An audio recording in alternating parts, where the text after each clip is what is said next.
ومن سيئات أعمالنا من يهده الله فلا مضل له ومن يضلله فلا هادي له وأشهد أن لا إله إلا الله وحده لا شريك له وأشهد أن محمدا عبده ورسوله أرسله بالحق بشيرا ونذيرا وداعيا إلى الله بإذنه وسراجا منيرا وقد قال الله تعالى في كلامه المجيد وفي فرقانه الحميد أما بعد فإن خير الحديث كتاب الله وخير الهدي هدي محمد صلى الله عليه وسلم وشر الأمور محدثاتها وكل محدثة بدعة وكل بدعة ضلالة وكل ضلالة في النار أعوذ بالله من الشيطان الرجيم بسم الله الرحمن الرحيم اقرأ باسم ربك الذي خلق خلق الإنسان من علق اقرأ وربك الأكرم الذي علم بالقلم علم الإنسان ما لم يعلم যাবতীয় প্রশংসা মহান আল্লাহ তাআলার, যার অশেষ মেহেরবানিতে দুনিয়ার সকল ব্যস্ততাকে পরিত্যাগ করে আমরা সকলেই ফরজিয়াত সালাতুল জুমআ আদায় করার লক্ষ্যে পবিত্র জামে মসজিদে উপস্থিত হওয়ার তৌফিক পেয়েছি। এজন্য অন্তরস্থল থেকে মহান রবের প্রশংসা জ্ঞাপন করি। আমরা সকলে পড়ি আলহামদুলিল্লাহ। তারপরে হাবিব তাজদারে মদিনা দুলালে আমিনা নবীদের সর্দার সাইয়্যিদুল কাওনাইন রাহমাতুল লিল আলামিনের প্রতি আমরা সকলে দুরূদ পাঠ করি। আমরা সকলে পড়ি আল্লাহুম্মা সাল্লি আলাইহি আল্লাহুম্মা বারিক আলাইহি। সুপ্রিয় উপস্থিতি তাওহীদি জনতা, আমাদের ধারাবাহিক আলোচনা চলে আসছে, তারই একটি শাখা ফাজিলাতুল কোরআন, কোরআন তিলাওয়াত করার ফজিলত কি, শিক্ষা অর্জন করা এবং দেওয়া ইত্যাদি সম্পর্কে আল্লাহ সুবহানাহু ওয়া তাআলা কি প্রতিদান আমাদেরকে প্রদান করবেন সে সম্পর্কে আমরা কয়েক জুমআ থেকে আলোচনা করে আসছি। উপর উল্লেখিত বিষয় সম্পর্কেও আজকে আমাদের মূল বক্তব্যের বিষয় হবে ইনশাআল্লাহ বি তৌফিকি ইল্লা বিল্লাহ। সম্মানিত উপস্থিতি মুসাল্লিন আযম, কোরআন তিলাওয়াত করলে, কোরআন শিক্ষা লাভ করলে এ সম্পর্কে ফজিলত সম্পর্কীয় অনেক হাদিস দীর্ঘ কয়েক জুমআয় আপনাদের সম্মুখে উপস্থাপন করেছি।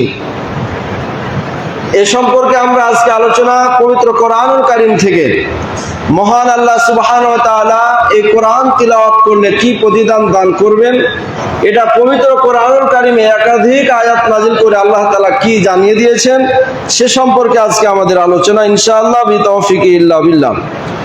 পবিত্র কোরআনুল কারীম শিক্ষা লাভ করলে যতগুলো ফজিলতের কথা পবিত্র কোরআনুল কারীমের মধ্যে এসেছে, আয়াত এসেছে, তার মধ্যে উল্লেখযোগ্য একটি আয়াত যদি আমরা দেখি তাহলে প্রতীয়মান হব। আল্লাহ সুবহানাহু ওয়া তাআলা সূরা আরাফ 204 নম্বর আয়াতে ঘোষণা করে বলেন, ওয়া ইযা কুরিআল কুরআনু, যখন কোরআন তিলাওয়াত করা হয়, যখন কোরআন পাঠ করা হয়, পাঠ করা হয় মানে সেটা আপনার সম্মুখে হোক, সেটা দিনে রাত্রে সকাল বিকাল যে কোনো মুহূর্তে হোক না কেন, আপনার সামনে কোরআন তিলাওয়াত করা হচ্ছে অথবা আপনি কোরআন তিলাওয়াত করছেন, যে কোনো বিষয় হোক না কেন, তা আল্লাহ রাসূল আল্লাহ সুবহানাহু ওয়া তাআলা সূরা আরাফের মধ্যে বলছেন, ওয়া ইযা কুরিআল কুরআন, যখন কোরআন তিলাওয়াত করা হয়, পাঠ করা হয়, ফাসতামিউ ওয়া আনসিতু লাআল্লাকুম তুরহামুন, ফাসতামিউ, তখন তোমরা শ্রবণ করো মনোযোগ দিয়ে। ভাবে ইফতিয়াল আরবি ব্যাকরণের একটা নিয়ম, সাধারণভাবে আসামু মানে সাধারণভাবে শোনা, আর ইস্তেমাউ মানে হলো মনোযোগ সহকারে শোনা। এই আরবি বিষয়গুলো আমাদের বোঝা জরুরি। তার কারণ কোরআন তিলাওয়াত করা হচ্ছে অথচ আমাদের মন কোরআনের দিকে থাকছে না। কোরআন পাঠ করা হচ্ছে, কোরআনের মাহফিল করা হচ্ছে, কোরআনের জালসা বৈঠক করা হচ্ছে, কোরআন শিক্ষা প্রদানের জন্য আহ্বান করা হচ্ছে, আমাদের আগ্রহ থাকছে না। কেন থাকছে না? প্রকৃতপক্ষে আসলে আমরা আল্লাহর দ্বীন বুঝি না, আল্লাহর বিধান আমরা বুঝি না, আল্লাহর শরীয়ত আমরা বুঝি না, যেটার কারণে আল্লাহ সুবহানাহু ওয়া তাআলা একটা বিষয় আমাদেরকে কিভাবে বললেন, আমাদের কিভাবে পালন করা উচিত এবং জরুরি, এই বিষয়গুলো আমাদের বুঝে আসে না। এজন্য আমি আপনাদের উদাত্ত আহ্বান জানিয়ে বলছি, আল্লাহ সুবহানাহু ওয়া তাআলা বলছেন সাধারণ শোনা নয়। হুজুর কোরআন তিলাওয়াত করছে, আপনি সেদিকে আগ্রহশীল না হয়ে, অনাগ্রহ হয়ে, আগ্রহ প্রকাশ না করে আপনি সাইড কেটে চলে যাবেন, এটা ইসলাম সম্পূর্ণরূপে আপনার ব্যাপারে আয়াত নাজিল করেছে। এরকমটা করা উচিত নয়। মাহফিল করা হচ্ছে জালসা শোনার জন্য, কোরআন তিলাওয়াত শোনার জন্য, কোরআনের তাফসীর শোনার জন্য, কিন্তু সেখানে মাহফিল হলেও ওলামায়ে কেরাম কোরআন তিলাওয়াত করলেও আমাদের মন ভিজে না। কেন ভিজে না? এজন্য ভিজে না যে ইসলামী শরীয়তের উপরে কোরআন এবং হাদিসের বিধানগুলো পুঙ্খানুপুঙ্খভাবে আমাদের যেভাবে চর্চা করা উচিত, অনুধাবন করা উচিত, আমাদের বোঝা উচিত, আজকে আমরা সে সম্পর্কে আমরা জ্ঞাত নই, অনাগ্রহশীল এবং আমরা গাফেল হয়ে সেগুলোর ব্যাপারে আমরা উদাসীন হয়ে বসে আছি। সম্মানিত উপস্থিতি মুসল্লিন আযম, আল্লাহ সুবহানাহু ওয়া তাআলা স্পষ্ট আয়াত নাজিল করে জানিয়ে দিচ্ছেন, হে পৃথিবীর মানুষ, তোমাদের কাছে যখন কোরআন তিলাওয়াত করা হয় ফাসতামিউ, তখন তোমরা এই কোরআনকে মনোযোগ সহকারে শ্রবণ করো। ওয়াংসিতু, আর তোমরা হট্টগোল করিও না, চিল্লাচিল্লি করিও না, বরং মনোযোগ সহকারে তোমরা কোরআন তিলাওয়াত শ্রবণ করো, মনোযোগ সহকারে শ্রবণ করো। আর ওয়াংসিতু, আর সেখানে চিল্লাচিল্লি কথাবার্তা দুনিয়াবি কোনো কথা না বলে মনোযোগ সহকারে শুনো এবং চুপ থাকো। তাহলে কি দিবে? তাহলে প্রতিদান হিসেবে আল্লাহ সুবহানাহু ওয়া তাআলা বলছেন লাআল্লাকুম তুরহামুন, যদি তোমরা এমনটা করো, মনোযোগ দিয়ে যদি তোমরা কোরআন তেলাওয়াত শুনো, কোরআন তেলাওয়াতের সময় যদি কোনো চিল্লাচিল্লি দুনিয়াবি কোনো কথাবার্তা না বলো, অলসতা প্রকাশ না করো, অনীহা প্রকাশ না করো, তাহলে আল্লাহ বলছে লাআল্লাকুম তুরহামুন, আশা করা যায় যে আল্লাহ সুবহানাহু ওয়া তাআলা তোমাদের প্রতি রহম করবেন, দয়া করবেন। তুরহামুন মানে দয়া পরবশ হওয়া, যেটা এর আগের হাদিসগুলোতে বলেছিলাম। কোরআন তেলাওয়াত করলে আল্লাহ সুবহানাহু ওয়া তাআলার রহমত পাওয়া যায়। এই আয়াতও আমাদের প্রমাণ করে, কোনো মানুষ যদি কোরআন নিজে তেলাওয়াত তো করলে পাবেই, বরং নিজে যদি কোরআন তেলাওয়াত করতে না পারে, তাহলে সে যদি কোরআন তেলাওয়াত শ্রবণ করে, তাহলে শ্রবণ করার দ্বারাই আল্লাহ সুবহানাহু ওয়া তাআলা বলছেন তার উপরে রহমত করা হবে, দয়া করা হবে তার উপরে। সম্মানিত উপস্থিতি মুসল্লিন আযম, যেহেতু এখানে পড়ার কথা আসে নাই, শ্রবণের কথা এসেছে, তাই আপনাদের উল্লেখ করে বলবো, কোন আলেম যদি আপনাদের কোরআন তেলাওয়াত শোনাতে চায়, কোন আলেম যদি আপনাদেরকে কোরআন তেলাওয়াত শোনাতে চায় মাহফিলের মাধ্যমে, বিভিন্ন বিষয়ের মাধ্যমে আপনারা শ্রবণ করবেন, সেখানে অনীহা, গাফলতি আর অলসতা আপনারা প্রকাশ করবেন না।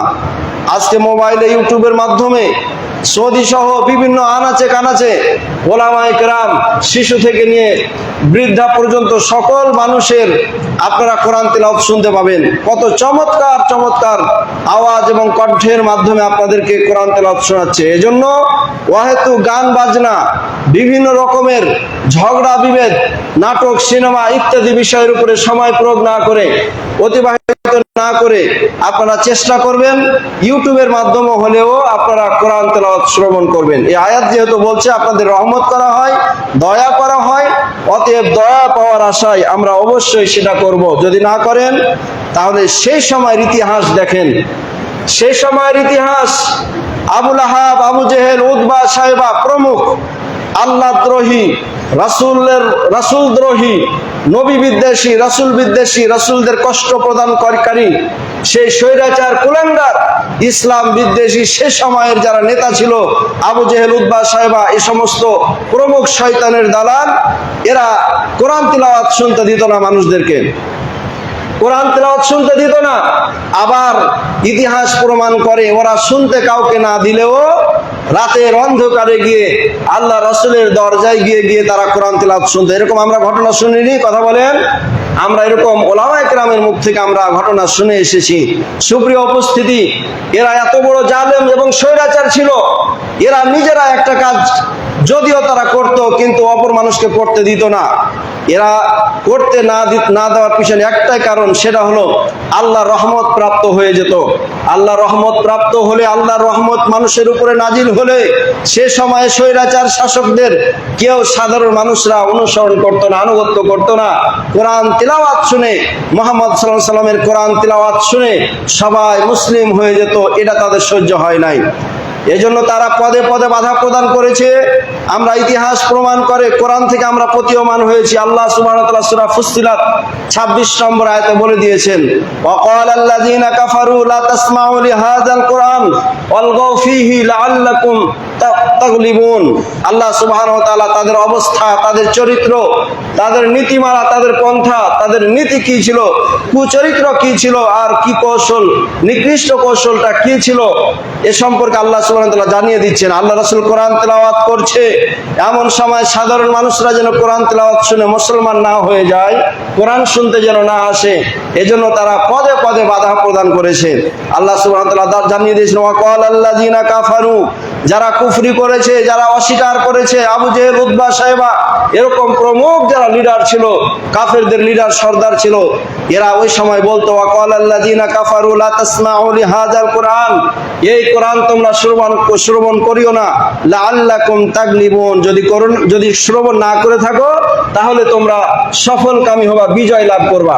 তাহলে কোরআন তেলাওয়াত শুনলে দয়া হয়, রহমত আসে, হেদায়েত প্রাপ্ত হয়। কার কথা? কথা বলেন, আল্লাহর কথা। আবার শয়তান যারা রয়েছে, কাফের মুশরিক যারা রয়েছে, ওদের কথা হলো কোরআন তেলাওয়াত করিও না, সে সময় তো কোরআন তেলাওয়াত শুনিও না, সে সময় তোমরা ঝগড়া হট্টগোল করো, চেঁচাচেঁচি করো, চিল্লাচিল্লি করো, যাতে করে তোমরা বিজয় লাভ করো। তাহলে পক্ষ দুইটা। কয়টা পক্ষ? দুইটা পক্ষ। আল্লাহর পক্ষ বলছে কোরআন তেলাওয়াত নিজে করো, কোরআন তেলাওয়াত অপর ব্যক্তি করলে শ্রবণ করো, করলে তোমরা দয়া পরবশ হবা। পক্ষান্তরে যদি কোরআন তেলাওয়াত না করে, যদি কোরআন তেলাওয়াতের জায়গায় যদি অনীহা প্রকাশ করে, কুফরি প্রকাশ করে, অস্বীকার প্রকাশ করে, এবং শিক্ষা অর্জন না করার জন্য বিভিন্ন মাধ্যম পন্থা, শ্রবণ না করার জন্য বিভিন্ন পন্থা যদি চালু করে, তাহলে সে হলো শয়তানের পক্ষে, তারা শয়তানের দালাল, এবং তারা অবশ্যই আল্লাহ বিদ্বেষী বিষয়। সম্মানিত উপস্থিতি মুসল্লিন আজম, এজন্য আমি আপনাদের উদাত্ত আহ্বান জানিয়ে বলছি, কোরআন তিলাওয়াত করার জন্য আপনাদেরকে বারবার বলা হচ্ছে, কোরআন শিক্ষা লাভ করার জন্য বারবার বলা হচ্ছে। আপনাদের কর্ণের সামনে, আপনাদের বিভিন্ন জায়গায়, বিভিন্ন সময়ে আপনাদের সামনে কোরআন তিলাওয়াত আপনাদেরকে শোনানো হচ্ছে। এক্ষেত্রে যদি আপনারা আপনাদের আবেগ, অনুভূতি, ভালোবাসা, ইচ্ছা কোরআন শিক্ষা অর্জন করার জন্য, শ্রবণ করার জন্য যদি আপনাকে নিজেকে সুপর্দ করে দেন, তাহলে আল্লাহর রহমত পাবেন। এটা স্পেশাল ভাবে আল্লাহর কথা।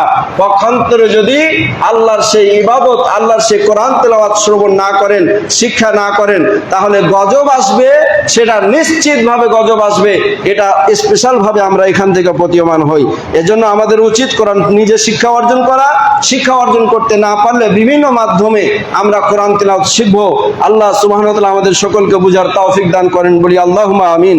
সম্মানিত উপস্থিতি মুসল্লিন আজম, কোরআন তেলাওয়াতের ফজিলত সম্পর্কে অপর আয়াত সমূহের মধ্যে আল্লাহ সুবহানাহু ওয়া তাআলা ঘোষণা করে বলছেন, সূরা ইউনূস 57 এবং 18 নম্বর আয়াত, আল্লাহ বলছেন, ইয়া আইয়ুহান নাস ক্বাদ জাআতকুম মাউইযাতুন মিন রাব্বিকুম, হে মানুষ সকল তোমরা জেনে রাখো, ক্বাদ জাআতকুম মাউইযাতুকুম, তোমাদের কাছে মাউইযা এসেছে, ওয়াজ নসিহত। ওয়াজ নসিহতের কাজ কি? কথা বলেন। ওয়াজ নসিহতের কাজ হচ্ছে একজন মানুষ দ্বীনের কথা শুনবে। কথা এরকম তো নাকি? একজন মানুষ কিভাবে কল্যাণময় জীবন লাভ করে এরকমটা শুনবে। দাদারা ছোটদেরকে, চাচারা তাদের ভাতিজাদেরকে, বিভিন্ন আমাদের সমাজে যারা বড় বড় মানুষ আছেন, শিক্ষিত মানুষ আছেন, এ সমস্ত মানুষবর্গ তারা কি করবে? ছোটদেরকে নসিহত দিবে। এজন্য দিবে যে যাতে ছোটরা সে নসিহত কবুল করে তাদের শান্তিপূর্ণ একটা জীবন লাভ করে। তাহলে শান্তিপূর্ণ জীবনটা তখনই লাভ করবে যখন আমরা আমাদের বড়দের, আমাদের দাদাদের, আমাদের আব্বাদের এবং আমাদের যারা ধর্মীয় মুন্সি রয়েছে তাদের উপদেশগুলো আমরা গ্রহণ করব। ঠিক ওই মুন্সিদের উপদেশ গ্রহণ করলে যেমন মানুষের সেই শান্তিপূর্ণ একটা শৃঙ্খলাবদ্ধ একটা জীবন লাভ করবে, ওই জীবন দেওয়ার জন্য আল্লাহ সুবহানাহু ওয়া তাআলা কোরআন পাঠিয়েছেন। কোরআনের বিষয়বস্তু, প্রত্যেকটা বিষয়ের, প্রত্যেকটা জিনিসের একটা বিষয়বস্তু থাকে। ঠিক তেমনি আল্লাহ সুবহানাহু ওয়া তাআলা আমাদের হেদায়েতের জন্য যে কোরআনুল কারীম নাজিল করেছেন, দিয়েছেন, এই কোরআনুল কারীমটা হচ্ছে মানুষের একটা হেদায়েত। এজন্য কোরআনটা হচ্ছে মানে কোরআনের বিষয়বস্তু হচ্ছে মানুষ, মানুষের রাজনৈতিক, অর্থনৈতিক, মানুষের সামাজিক, মানুষের রাষ্ট্রীয়, মানুষের ব্যক্তিগত, মানুষের পারিবারিক সর্ব বিষয় নিয়ে এই কোরআনুল কারীম তাকে বিষয় নিয়ে আলোচনা করেছে এবং ওয়াজ নসিহত করেছে। এজন্য বলছে আল্লাহ সুবহানাহু ওয়া তাআলা বলছে, ইয়া আইয়ুহান নাস ক্বাদ জাআতকুম মাউইজাতুন, তোমাদের কাছে একটা মাউইজা এসেছে, উপদেশ বানিয়ে এসেছে। মানে পবিত্র কোরআনুল কারীম আল্লাহ সুবহানাহু ওয়া তাআলা আমাদেরকে উপদেশ হিসেবে আল্লাহ সুবহানাহু ওয়া তাআলা নাজিল করেছেন। এই উপদেশ গ্রহণ করলে ব্যক্তিগত জীবন, পারিবারিক জীবন, সামাজিক জীবন, অর্থনৈতিক জীবন, বিভিন্ন অঙ্গনে আমরা শান্তিপূর্ণ একটা জীবন লাভ করতে পারবো। তাহলে তখনই শান্তিপূর্ণ জীবন পাবো যখন পবিত্র কোরআনটাকে আমরা উপদেশ বাণী হিসেবে গ্রহণ করব, আর উক্ত উপদেশ বাণীগুলো যখন আমাদের জীবনে বাস্তবায়ন করব। আল্লাহ সুবহানাহু ওয়া তাআলা বলছে, ওয়া শিফাউন লিমা ফিস সুদুরি, মানুষের অন্তরে যে সমস্ত ব্যাধি রয়েছে এই সমস্ত ব্যাধিগুলোর দূর করার বস্তু হচ্ছে পবিত্র কোরআনুল কারীম। শিফা মানে হলো প্রতিদান দেওয়া, আরোগ্য দেওয়া। সম্মানিত উপস্থিতি, মুসল্লিন আযম, তাহলে আল্লাহ সুবহানাহু ওয়া তাআলা আমাদের জানিয়ে দিচ্ছেন কোরআন এমন একটা মহাগ্রন্থ, এমন একটা ঐশী বাণী। এই কোরআন মানুষের যেমন ওয়াজ নসিহত উপদেশদাতা, ঠিক তেমনি এই কোরআন মানুষের ব্যাধি দূরকারী, এই ডাক্তার। কথা বুঝতে পারছেন? সম্মানিত উপস্থিতি, মুসল্লিন আযম, বিশেষ দ্রষ্টব্য দিয়ে আমি বলি আপনাদেরকে, ব্যাধি হচ্ছে দুই ধরনের। একটা ব্যাধি হচ্ছে মানুষের বাহ্যিক, যেটা চামড়া, মানুষের শারীরিক দেখতে পাওয়া যায়, হাত ভেঙে যাওয়া, চামড়ায় ফোসকা নেওয়া, বিভিন্ন রকমের চোখ কানা হয়ে যাওয়া, এই যে বাহ্যিক আমরা অসুস্থগুলো দেখতে পাই, এটা হলো বাহ্যিক। আর একটা হচ্ছে অভ্যন্তরীণ। অভ্যন্তরীণ যেগুলো অসুস্থ, অভ্যন্তরীণ অসুস্থ কোনগুলো? যেগুলো ইমানের দুর্বলতা, যেগুলো ইমানের দুর্বলতা থাকলে হিংসা করা, এগুলো কিন্তু চামড়া থেকে দেখতে পাবেন না, আপনার চোখ কেটে গেলে দেখতে পাবেন না। অহংকার, হিংসা, তারপরে ইমান বিদ্বেষী, যাবতীয় যেগুলো পাপাচার আছে, এই সমস্ত পাপাচারগুলো মূলত মানুষের অন্তরের মধ্যে ব্যাধি থাকার কারণে হয়। এগুলো তখনই দূরীভূত হবে যখন পবিত্র কোরআনুল কারীমের আইন, পবিত্র কোরআনুল কারীম পড়ে এবং তার বাস্তবতা যখন আমরা আমাদের জীবনে বাস্তবায়ন করব, তখনই এই কোরআন আমাদের অন্তরে থাকা সেই ব্যাধিগুলোর শেফা এবং শেফা দান করবে। সম্মানিত উপস্থিতি, মুসল্লিন আযম, ওয়া হুদান ওয়া রাহমাতুন লিল মুমিনিন, কোরআন মানুষের জন্য হেদায়েতের পথ দেখানেওয়ালা এসেছেন। সম্মানিত উপস্থিতি, মুসল্লিন আযম, পথ দেখার জন্য আমাদের চোখ জরুরি, আবার চোখে যে দেখতে পাবে সেই জন্য আলো জরুরি। সম্মানিত উপস্থিতি, তাহলে যে কথা আমি আপনাদেরকে বোঝাতে চাচ্ছি সেটা হলো, কোরআন আপনাকে পথ দেখাবে, ইহকালীন পরকালীন উভয় জগতের পথ দেখাবে, দ্বীনের পথ দেখাবে, ইসলামের ধর্মের পথ দেখাবে। আবার আপনার সামাজিকভাবে কিভাবে কোন কাজ করবেন, কিভাবে কোন কাজ করলে আপনার কল্যাণ, কোন কাজ করলে অকল্যাণ, যাবতীয় বিষয় সম্পর্কে কোরআন আপনাকে পুঙ্খানুপুঙ্খভাবে বুঝিয়ে দিয়েছেন। তাহলে কোরআন যদি আমি না শিখি, কোরআন যদি আমি না পড়ি, তাহলে উক্ত বিষয়গুলো কি আমাদের বুঝে আসবে? কথা বলেন, বুঝে আসবে কি? কখনো আমাদের বুঝে আসবে না। সম্মানিত উপস্থিতি, মুসল্লিন আযম, তারপরে ওই উক্ত আয়াতের শেষ অংশ বলছে, ওয়া রাহমাতুল লিল মুমিনিন, এই কোরআনটা মুমিনদের জন্য রহমত স্বরূপ। তাহলে আমরা হাদিসের মধ্যে পেলাম, কোনো মানুষ যদি কোরআন তিলাওয়াত করে, তাহলে এই কোরআন তিলাওয়াত করলে আল্লাহর পক্ষ থেকে সাকিনা, শান্তি জীবন, আল্লাহর পক্ষ থেকে রহমতপূর্ণ জীবন তার কাছে নাজিল করা হবে। এই আয়াত এই কথাই প্রমাণ করে, কোরআন তিলাওয়াত করলে, কোরআন মানলে, কোরআন জীবনে বাস্তবায়ন করলে, কোরআনকে ধারক বাহক হিসেবে গ্রহণ করলে, কোরআন রিসার্চ করলে, কোরআনকে জীবনের সেই সংবিধান হিসেবে যদি কোনো মানুষ গ্রহণ করে, তাহলে এই কোরআন অবশ্যই অবশ্যই সে ব্যক্তির জন্য উপদেশ বাণী, এই কোরআন অবশ্যই সে ব্যক্তির জন্য শিফা ডাক্তার, এই কোরআন অবশ্যই সে ব্যক্তির জন্য হেদায়েতের পথ দেখানেওয়ালা, এই কোরআন অবশ্যই সে ব্যক্তির জন্য রহমত এবং হেদায়েতের মাধ্যম। সম্মানিত উপস্থিতি, মুসল্লিন আযম, আল্লাহ সুবহানাহু ওয়া তাআলা তার পরের আয়াতে বলছেন, কুল বিফাদলিল্লাহি ওয়া বিরহমাতিহি, হে রাসূল আপনি পৃথিবীর মানুষকে বলে দিন কোরআন হেদায়েত, কোরআন ডাক্তার, কোরআন পথ দেখানেওয়ালা, কোরআন রহমত স্বরূপ। এই যে বিশাল কোরআন, এই কোরআনটা একমাত্র আল্লাহ সুবহানাহু ওয়া তাআলার দয়া, আল্লাহ সুবহানাহু ওয়া তাআলার দয়া, অনুগ্রহ। এই অনুগ্রহ এত বিশাল অনুগ্রহ, আপনি যদি সূরা হাসরের শেষ রুকুতে যদি আপনি পড়ে দেখেন তাহলে প্রতীয়মান হবেন কোরআনের ভার এতটা বেশি, কোরআনের ওজন এত বেশি, কোরআনের বিশালতা এত বিশাল, কোরআনের সে ভাবার্থ এত বিশালতা যে কোরআনকে যদি সেই পাহাড়ের উপরে নাজিল করা হতো সে ভার সহ্য করতে না পারার কারণে ফেটে চচির হয়ে যেত। কিন্তু এই কোরআন মানুষের অন্তরে সে গেঁথে আছে, মানুষ তিলাওয়াত করলে সেটা সহজ লাগে, মানুষ মুখস্থ করলে সহজ হয়, অতি সহজে মানুষ মুখস্থ করে সেটাকে তার হৃদপিণ্ডের মধ্যে ধারণ করে রাখতে পারে। কি জন্য পারে? বিফাদলিল্লাহি, এটা আল্লাহর দয়া, এটা আল্লাহর অনুগ্রহ, এটা আল্লাহর করুণা, এটা আল্লাহ সুবহানাহু ওয়া তাআলা দয়া পরবশ হয়ে তার বান্দার জন্য বিষয়টা সহজ করে দিয়েছেন। অবিরহমাতিহি, এবং এটা আল্লাহর পক্ষ থেকে আসা রহমত। ফাবিযালিকা ফালইফরাহু, এজন্য মানুষের উচিত ফালইফরাহু, হে মানুষ সকল, তোমাদের কোরআন যেহেতু তোমাদের হেদায়েত স্বরূপ, কোরআন যেহেতু তোমাদের পথ দেখানেওয়ালা, কোরআন যেহেতু তোমাদের জীবনে আলোকিত করে দেবে, কোরআন যেহেতু রহমত স্বরূপ, কোরআন যেহেতু ডাক্তার স্বরূপ, কোরআন যেহেতু উপদেশ দাতা, অতএব কোরআনের মধ্যে এত কিছু আছে যেহেতু তোমরা এই কোরআনকে ফালইফরাহু, তোমরা আনন্দিত হও, সুখী হও এবং নিজেকে আনন্দ চিত্তে করে তোমরা শুকরিয়া আদায় করো, প্রকাশ করো।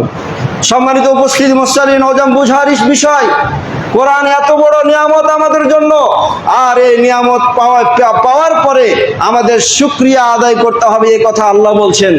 ফাবিযালিকা ফালইফরাহু, কোরআন পেয়েছো যেহেতু তোমরা, এই মহামূল্যবান সম্পদ তোমরা পেয়েছো, মহাগ্রন্থ ঐশী বাণী যেহেতু তোমরা পেয়েছো, অতএব এই কোরআনটাকে নিয়ে তোমরা ফালইফরাহু, আনন্দিত হও। কোরআন শিক্ষা অর্জন করলে না করলে এটাকে আনন্দিত হওয়ার কারণ বুঝায়? কথা বলেন, কথা বলছেন না কেন?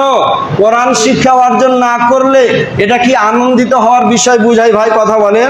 আপনি দাবি করছেন যে আমি কোরআন মানি, কোরআনের কচুও মানেন না, আপনি তো পড়তে জানেন না, তাহলে আপনি কোরআন মানাটা আপনি কিভাবে বুঝবেন?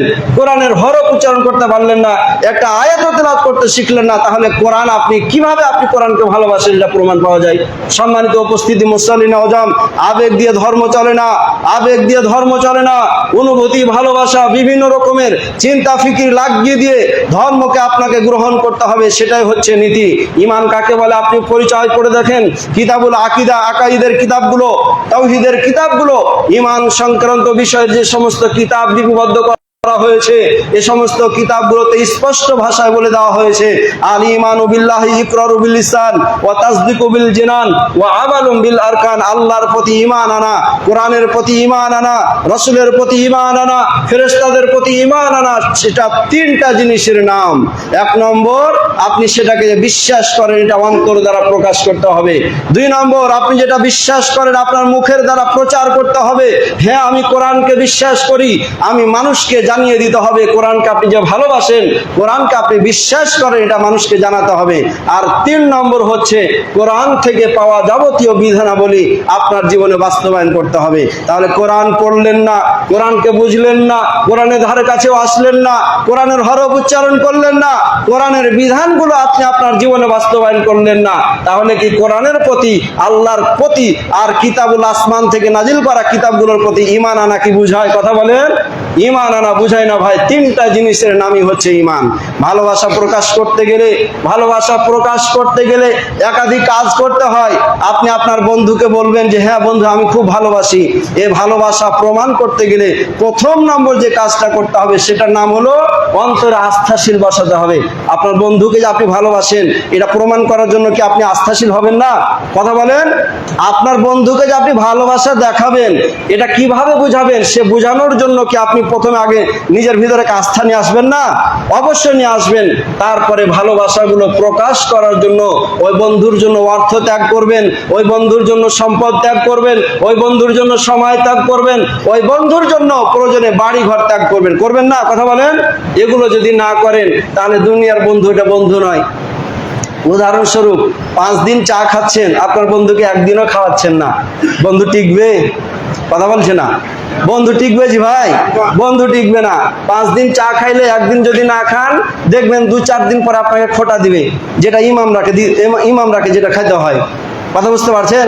যখন চকপাড়াতে ছিলাম, টিকরামপুরের এক হুজুর মরে গেলে সে চায়ের অবস্থা মানে এমন ভাবে ওই হুজুরটার কথা রটলো যে চা খাওয়া হুজুর। কথা বুঝতে পারছেন? মানে মানুষে যায় যখনই চা খাওয়া কথা বলে তখনই সে চা খায়, আর মানুষের কথা অনুযায়ী চা খায়, নিজের থেকে পকেট থেকে খরচ করে চা খায় না। মোড়ের মধ্যে এরকমটা করলে একদিনও দেখতে পেল না। এজন্য টিকরামপুর মোড়ে তার নামই হয়ে গেছে চা খাওয়া হুজুর। হুজুরটা এখন নাই, কয়েক বছর আগেই চলে গেছে এলাকা থেকে। সম্মানিত উপস্থিতি মুসল্লি নওজোয়ান, তাহলে এটা আমাদের আলেমদের অবস্থা বললাম, যাই হোক সেটা ভিন্ন কথা। কিন্তু আপনাদের সামাজিক দৃষ্টিতে, বন্ধুত্বের খাতিরে, পারিবারিক বিষয়গুলোতে যদি দেখেন, আপনার ভাইয়ের জন্য সবকিছু ত্যাগ করলেন, বড় ভাই ছোট ভাইয়ের জন্য ত্যাগ করলেন, কিন্তু ছোট ভাই একবারও বড় ভাইয়ের জন্য একটা লুঙ্গিও দিল না। ভ্রাতৃত্ব ভাই টিকবে, লিখিত টিকবে, কিন্তু আসলে কি এর ভ্রাতৃত্ব কি শান্তিপূর্ণ ভ্রাতৃত্ব? কথা বলেন। শান্তিপূর্ণ নয়। আপনার পিতা আপনাকে লালন পালন করলো, লালন পালন করে 20টা বছর আপনার প্রতি অনেক কিছু খরচ করলো, পরিশেষে জমি বিক্রি করে, মাটি বিক্রি করে আপনাকে প্রবাস জীবনে বিদেশে পাঠালো। বিদেশে গেলেন, বিদেশে যাওয়ার পরে আপনার আব্বার প্রতি একটু খরচ করা, খোঁজ নেওয়া, আপনি এমনকি মোবাইলে কথাও বলছেন না, তাহলে আব্বা কি আফসোস করবে না? কথা বলেন। ভাই, আপনাদের পিতামাতার সাথে হয়তোবা সম্পর্কটা ঠিক আছে, জন্মসূত্র ঠিক আছে, লিখিতভাবে ঠিক আছে, কিন্তু বাস্তবতা যদি দেখতে যান, তাহলে ওই পিতামাতা সন্তানের সম্পর্কটা কি আসলে শান্তিপূর্ণ সম্পর্ক থাকে? শান্তিপূর্ণ সম্পর্ক থাকে না। তখনই থাকে যখন সন্তান তার যাবতীয় কথা এবং মাঝে মাঝে ফোন দিয়ে তার আব্বার কথা জিজ্ঞাসা করে, মার কথা জিজ্ঞাসা করে, আব্বা মা কি খাচ্ছে এ ব্যাপারে খোঁজ খবর নেই, প্রতিটা ঈদে কাপড় চোপড় কিনে দেওয়ার জন্য ব্যবস্থা গ্রহণ করে। তখনই দেখবেন সন্তান এবং পিতামাতার মধ্যে একটা সম্পর্ক ঠিক আছে। যেমন জন্মসূত্র ঠিক আছে, তেমনি বাহ্যিক আমাদের পারিবারিক বিষয়টাও ঠিক থাকে। সম্মানিত উপস্থিত মুসল্লি নওজোয়ান, যে কথা বলতে চাচ্ছিলাম, কোরআনকে আপনি ভালোবাসেন, কোরআনকে আপনি পছন্দ করেন, কোরআন মানতে চান, অথচ কোরআন শিক্ষা অর্জন করছেন না, কোরআনের প্রতি সময় দিচ্ছেন না। আপনার কানের গোড়াতে এসে বারবার করে কোরআন তিলাওয়াত করে, কোরআন মধুর সুরের তিলাওয়াত করে আপনার বিধানগুলো আপনার কানে পৌঁছে দেওয়া হচ্ছে, এরপরেও আপনি কোরআনের প্রতি আকৃষ্ট হচ্ছেন না। এর নাম কি ভালোবাসা? কথা বলেন। এর নাম ভালোবাসা নয়। আজকে হয়তো আমি বলছি, কিন্তু বাস্তবতাটা আপনি বুঝতে পারবেন না। বাস্তবতা তখনই বুঝতে পারবেন যখন পরকাল মুখে আপনার গমন শুরু হবে।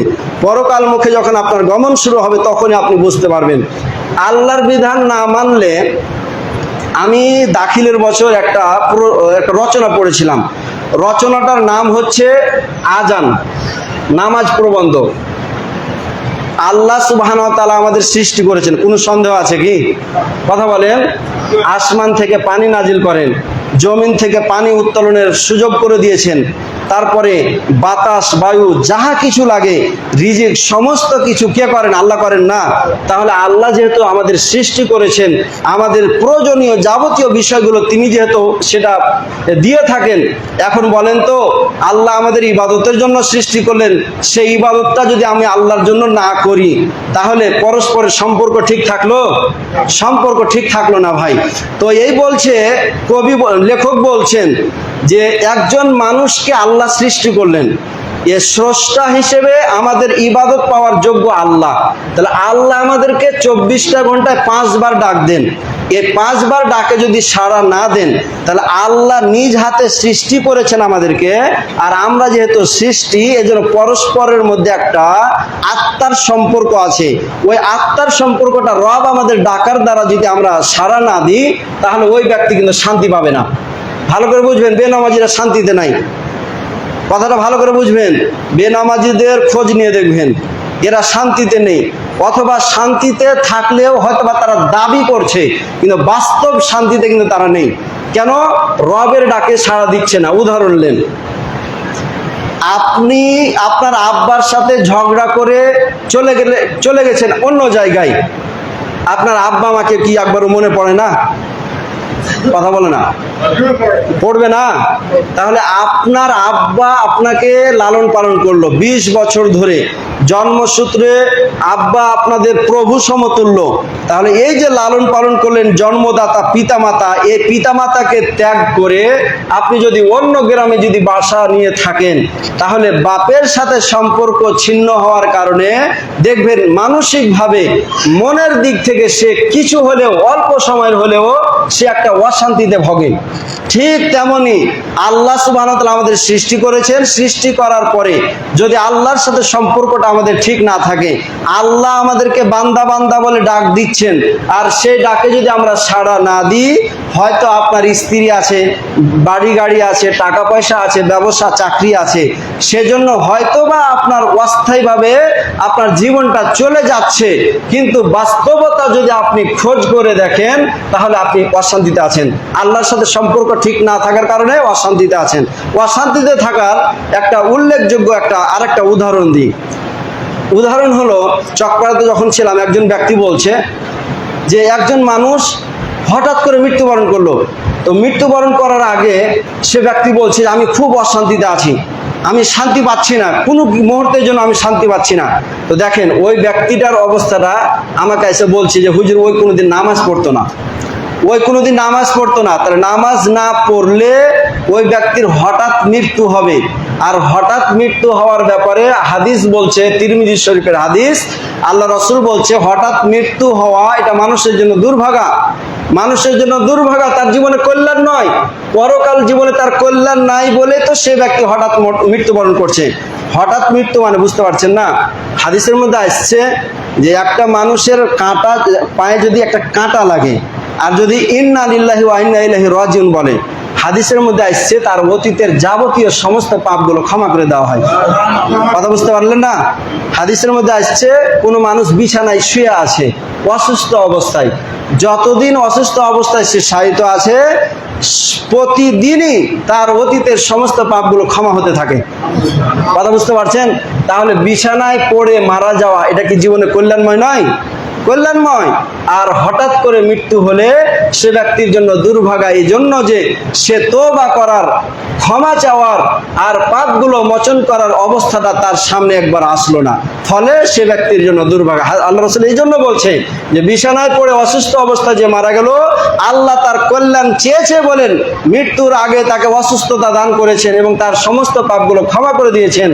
আর যে সমস্ত ব্যক্তিদের হঠাৎ মৃত্যু হয়, আল্লাহ তাআলা তার অকল্যাণ চেয়েছেন বলে সে ব্যক্তির হঠাৎ করে মৃত্যু। তাহলে হঠাৎ করে মৃত্যু আসার যতগুলো একটা কারণ, উল্লেখযোগ্য একটা কারণ হচ্ছে নামাজ না পড়া। তাহলে আল্লাহর সাথে সম্পর্ক থাকলে ওই সম্পর্ক ঠিক রাখার জন্য আল্লাহ সুবহানাহু ওয়া তাআলা একটা ভালো স্পেশাল একটা অবস্থা ধারণ করতেন, অবস্থা তৈরি করতেন। সে অবস্থা তৈরির মাধ্যমে আপনাকে ক্ষমা করে পরকালমুখী, পরকাল জীবনকে আপনার জন্য উন্নতি করতেন। সম্মানিত উপস্থিতি মুসল্লি নওজোয়ান, তাহলে যে কথা বলতে চাচ্ছিলাম, কোরআন আমাদের জন্য রহমত, কোরআন আমাদের জন্য বরকত, কোরআন আমাদের জন্য শান্তিপূর্ণ একটা বস্তু, কোরআন আমাদের জন্য ওয়াজ নসিহত করার বস্তু, কোরআন আমাদের শেফাদানকারী। এই কোরআন যেহেতু আমরা পেয়েছি, এজন্য আল্লাহ সুবহানাহু ওয়া তাআলা বলছেন ফাবিযালিকা ফালইফরাহু।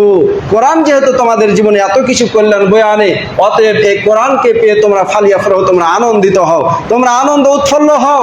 এই আনন্দিত হওয়ার মানে হলো কোরআন তোমরা নিজেরা শিক্ষা অর্জন করো, সাথে সাথে তোমরা তোমাদের সন্তানদের কোরআন শিক্ষা দাও, এবং কোরআন শিক্ষা পেয়ে এই কোরআনের যাবতীয় বিধানগুলো তোমরা তোমাদের জীবনে বাস্তবায়ন করো, তাহলে এই আনন্দটা প্রকাশ পাওয়া বোঝায়।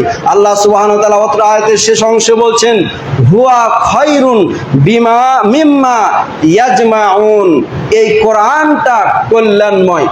খায়রুন এটা ইসমে তাবজিলের সিগা। ইসমে তাবজিল আরবি ব্যাকরণের নিয়ম হলো একটা আরেকটার সাথে তুলনামূলকভাবে অধিক কল্যাণময়, তুলনামূলকভাবে অধিক উত্তম।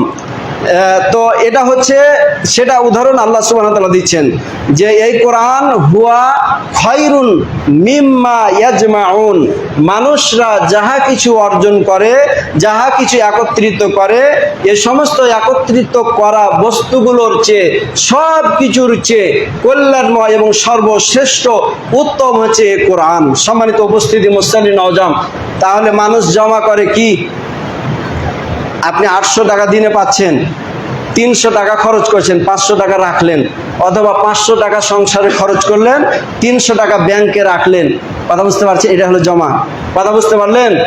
আপনার প্রয়োজনীয় একটা বাড়ি আছে, ওই বাড়িটাকে বাদ দিয়ে আর একটা বাড়ি করার জন্য আপনি টাকা পয়সা জমা করছেন।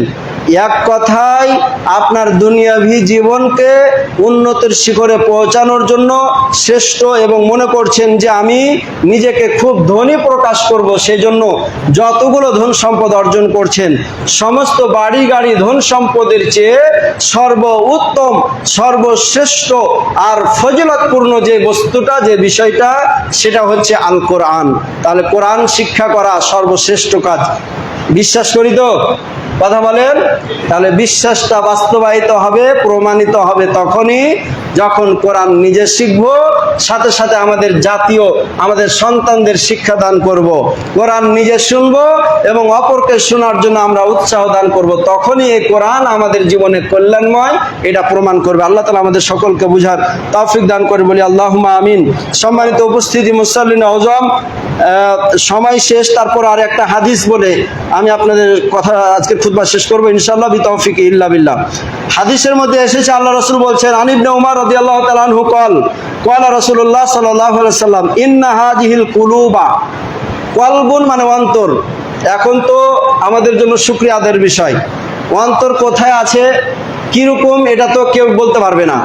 কিন্তু আমাদের বর্তমান সময়ে ইউটিউব বা বিভিন্ন রকমের আন্তর্জাতিক নেটের মাধ্যম দিয়ে যদি আমরা দেখি, তাহলে পেটের মধ্যে মানে মানুষের এই জায়গার মধ্যে কত কি বস্তু আছে, সমস্ত বস্তুগুলো আজকে বর্তমানে চলচল করে আমরা দেখতে পাচ্ছি। কথা বুঝতে পারছেন? তো এই বিষয় এখানে থাকা অনেক কিছু বিষয় থাকে, তার মধ্যে হচ্ছে অন্তর, ছোট্ট একটা মাংসের মধ্যে আচ্ছাদিত থাকা একটা বস্তু। ওই বস্তুটার বিষয়ে বলা হয়েছে, আল্লাহ রাসূল বলছেন, ওই মাংসটা যদি ঠিক হয়ে যায় তাহলে তার পুরা শরীরটা ঠিক হয়ে যাবে, আর ওই মাংসটা যদি নষ্ট হয়ে যায় তার পুরা দেহটা নষ্ট হয়ে যাবে। যেমন দেখেন, আপনি সারা জীবন নামাজ পড়ছেন, হজ করছেন, যাকাত দিচ্ছেন, মনে করেন সাদা পাঞ্জাবি পরেছেন, সাদা পাঞ্জাবিতে যদি এক ইঞ্চি পরিমাণ যদি খিচ লেগে যায়, তাহলে সাদা পাঞ্জাবিটা নষ্ট হয়ে গেল না? কথা বলেন। দুধের অনেক গুণ, এক বালতি দুধ রাখলেন, এক বালতি দুধে যদি আপনার মাত্র বিন্দু 1 ফোঁটা পরিমাণ যদি খিচ পড়ে যায়, তাহলে সে গুণগুলো মানুষ কি স্মরণ করে? বলেন, দুধ খেলে পুষ্টি বাড়ে, দুধ খেলে মানুষের দেহে শক্তি সঞ্চার হয়, এতগুলো যে ফজিলত, এই ফজিলতগুলো কি লক্ষ্য করে তখন দুধের দিকে? দুধ সবটুকু ফেলে দেয় না? সম্মানিত উপস্থিতি, তার দুধ সবটুকু ফেলে দেয়। ঠিক তেমনি মানুষ যতই নামাজ রোজা হজ যাকাত যাই করুক না কেন, মানুষের অন্তরটা হিংসা দ্বারা, মানুষের অন্তরটা অহংকার দ্বারা, মানুষের অন্তরটা গীবত দ্বারা, মানুষের অন্তরটা পরনিন্দা করার দ্বারা, যাবতীয় যেগুলো পাপাচার আছে, এ সমস্ত পাপগুলো করার দ্বারা এই অন্তরটাকে যদি মানুষ নষ্ট করে ফেলে, তাহলে তার শরীরের বাকি যতগুলো অঙ্গ রয়েছে সমস্ত অঙ্গগুলো নষ্ট হয়ে যাবে। তো আল্লাহ রাসূল বলছেন, এই অঙ্গটা নষ্ট কখন হয়? তো এই কথা বলছে, ইন্না হাযিহিল কুলুবা, এই অংশটা, এই মাংস, এই যে টুকরোটা বা এই অন্তরটা, তাসদাউ কামা ইয়াসদাউল হাদিদ, মরিচা পড়ে যায়। মানুষ যখন পাপ কাজ করে, তিরমিজি শরীফের হাদিসে এসেছে, ইন্নাল মুমিনা, তো মুমিন কারা? নামাজ রোজা পড়ে তারাই তো মুমিন নাকি? আল্লাহ রাসূল বলছে, ইন্নাল মুমিনা, নিশ্চয় যারা মুমিন, যখন ইদা আযনাবা, যখন পাপ কাজ করে, কানাত সাউদাতু, তখন নুক্তাতুন সাউদাউ, তার অন্তরে একটা কালো দাগ পড়ে যায়।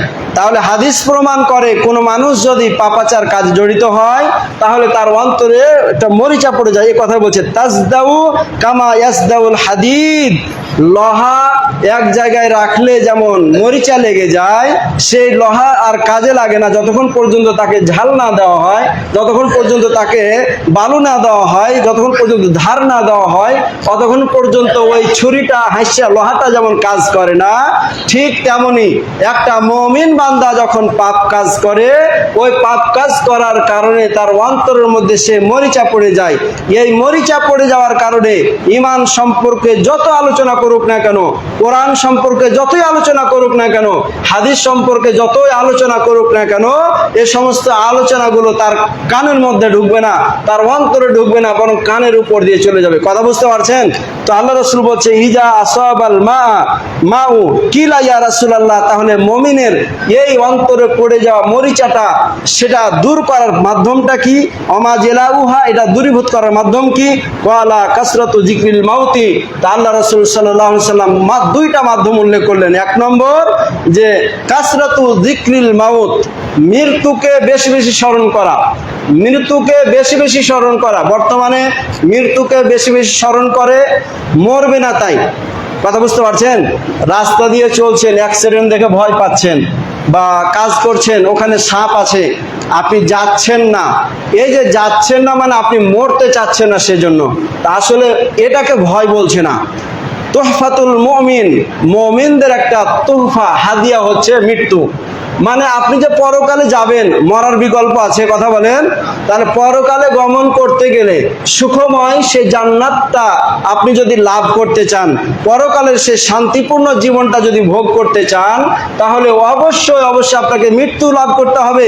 মৃত্যু গ্রহণ করার মাধ্যম দিয়ে আপনাকে ওই পথে পরিচালিত হতে হবে, ওই পথে আপনাকে যেতে হবে। তো এই জন্য আল্লাহ রাসূল বলছেন যে মুমিনদের জন্য এই মৃত্যুটা হচ্ছে তোহফা, মানে হাদিয়া। সম্মানিত উপস্থিতি মুসলিম নওজোয়ান, তাহলে সাপ দেখে ভয় পাচ্ছেন, রাস্তাতে অ্যাক্সিডেন্ট হওয়া ভয় পাচ্ছেন, মূলত এটা ওই মৃত্যুর ভয়ের বিষয়টা এরকম নয়। তাহলে এটা হাদিসের ভাষায় কোনটাকে বলা হয়? হাদিসের ভাষায় হচ্ছে ওটাই যে পরকালে আপনি মরে গেলেন, মরে যাওয়ার পরে আপনি কি নিয়ে গেলেন। কথা বুঝতে পারছেন? মরার পরে আপনি কি নিয়ে গেলেন, মরার পরে কবরের জগতে আপনাকে যে জিজ্ঞাসা করা হবে এই আমলগুলো কিছু করছেন কিনা, পরকাল জীবনকে সুখময় বানাতে হলে আপনি কিছু সামগ্রী, সে বস্তু, আমলগুলো, ভালো ভালো আমলগুলো করছেন কিনা। এই যে মৃত্যুর পরে মরতেই হবে, আর মৃত্যুর পরে এই অবস্থাগুলো আছে, ওই অবস্থাগুলোকে আপনি ভয় করছেন, এবং ভয় করে আপনার সমস্ত আমলগুলোকে আপনি সলেহ আমল করছেন, সঠিক আমল করছেন, তখনই এটা ভয় করা প্রমাণ করে। ওয়া তিলাওয়াতুল কোরআন, আর দ্বিতীয় নম্বর যে মাধ্যমটা আল্লাহ রাসূল আমাদেরকে বললেন সেটা হলো তেলাওয়াতুল কোরআন। কোরআন তিলাওয়াত করলে মানুষের অন্তরে যে মরিচা পড়ে গেছে, ফলে হেদায়েতের কথা ঢুকছে না, এরকম মরিচা থেকে মুক্তি লাভ করার মাধ্যম হচ্ছে কোরআন তিলাওয়াত করা। তাহলে কোরআন তিলাওয়াত করার আরেকটা উল্লেখযোগ্য আমরা ফজিলত পেলাম, উল্লেখযোগ্য একটা উপকার আমরা পেলাম, সেটা হলো কোনো মুমিন বান্দা যদি কোরআন তিলাওয়াত করে, অবশ্যই সে ব্যক্তির অন্তরে পড়ে যাওয়া সে মরিচাগুলো, এগুলো দূরীভূত হয়ে যায়, ফলে তার ঈমানটা পরিষ্কার, স্বচ্ছ এবং আল্লাহর দরবারে সেটা গ্রহণযোগ্য হিসেবে প্রকাশ করার জন্য একটা মাধ্যম হিসেবে প্রমাণিত হয়। সম্মানিত উপস্থিতি মুসলিম নওজোয়ান, আয়াত এবং হাদিসের আলোকে আপনাদের উদাত্ত আহ্বান জানিয়ে বলছি, অবশ্যই আপনারা কোরআন নিজে শিক্ষা অর্জন করেন, আলেম ওলামার মুখ থেকে কোরআন তেলাওয়াত নিজে শুনেন, অপরকে শোনার ব্যাপারে উৎসাহ করেন।